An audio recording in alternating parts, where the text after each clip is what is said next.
Hello, everyone, and thanks for hosting us today, and thanks for this great webinar that talks about a vulnerable group that needs to be looked at, and we need to take actions to improve the quality of the service provision and the quality of their life. We all know that I'll be talking a bit of the global impact from the pandemic, and I'll talk about few initiatives that the city of Abu Dhabi implemented in this pandemic in regards to people with disabilities and senior citizens, as well as on the United Arab Emirates level, what was done.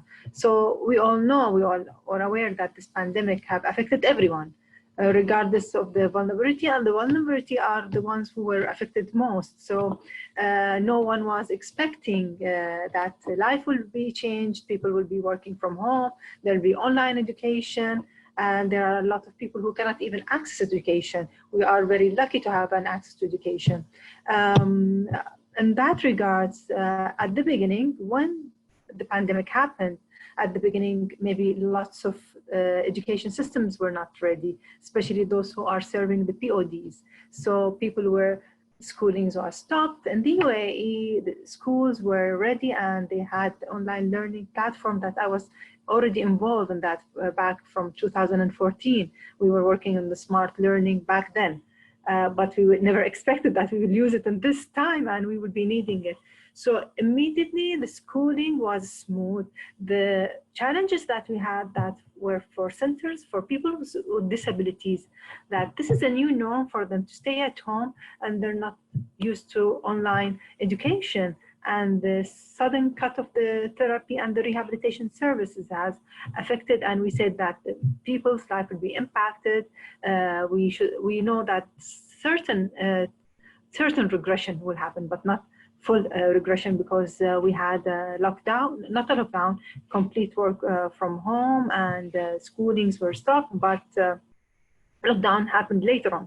By the time that lockdown happened, people adapted to that very fast, and we held a couple of meetings with the entities that are providing services, knowing that Department of Community Development in Abu Dhabi is a policy maker. So we look at the social area and the social sector in regards to policy setting, laws, regulating of the social sector, but not providing the services. Services are provided through different entities. We have around 11 social entities that they provide. So we had a meeting immediately to look into the plan. I would say seniors were affected a lot, especially those who are living alone. Here in the UAE, we have a lot of people who are living in the extended families, and we don't have seniors home here. People are either living in their own home alone or with their own family. So those who are alone got also affected by the pandemic. We know that the mental health issues have increased, especially for those who are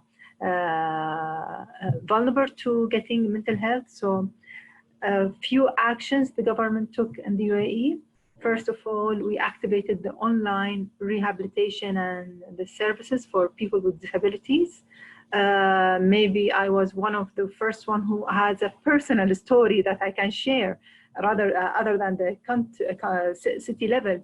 I have a son and he has autism, and he goes to university, so the university started the teaching online, and my son has a full-time shadow. So I insisted from the shadow teachers and the therapists that they provide him online and to not come to the house, to keep the physical distancing.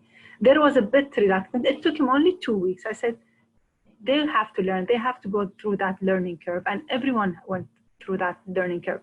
And now they're all adapted to it, and they're learning online. So similar to that experience that I had, it's applicable to the centers here for PODs and schools. So it took them at the beginning. It was not easy for parents. Parents are working from home, and they are also caregivers and working now. So we had few policies. The government was the first to act and have a policy for mothers to be at home, mothers of children below age of 15, seniors were not allowed to be at work, and those are the category, and also pregnant women. And those who have also chronic conditions, they were not allowed to work from the office, and then everyone worked. The implementation of full work from home was implemented later. So these are the few actions that took in place. People with disability had to work from home immediately. And the schooling, we started having the online services was activated. It took time for them to get used to it, but it happened. The government initiated a couple of other services for them. And I could see some of the governments have done the same. We have activated the tool-free hotline for counseling for parents of people with disabilities, and we were providing consultations as well as for senior citizens. And we activated some social sector services like providing food, healthcare. Half a minute. Sorry? Half a minute. You need to start to wrap up. Okay. So the government started providing, even the testing was for free, and they go to their housing for PODs and seniors, and the food for the seniors, they call them, they ensure that they have enough food, and they provide them with the food. There's lots of education awareness materials that are accessible have been provided. Medications are provided for free, and they deliver it to the house for people with disabilities and senior citizens. So many actions have been taken by the government to do so. That's on Abu Dhabi level. Also, the protection framework was in some way. Thank you. Thank you.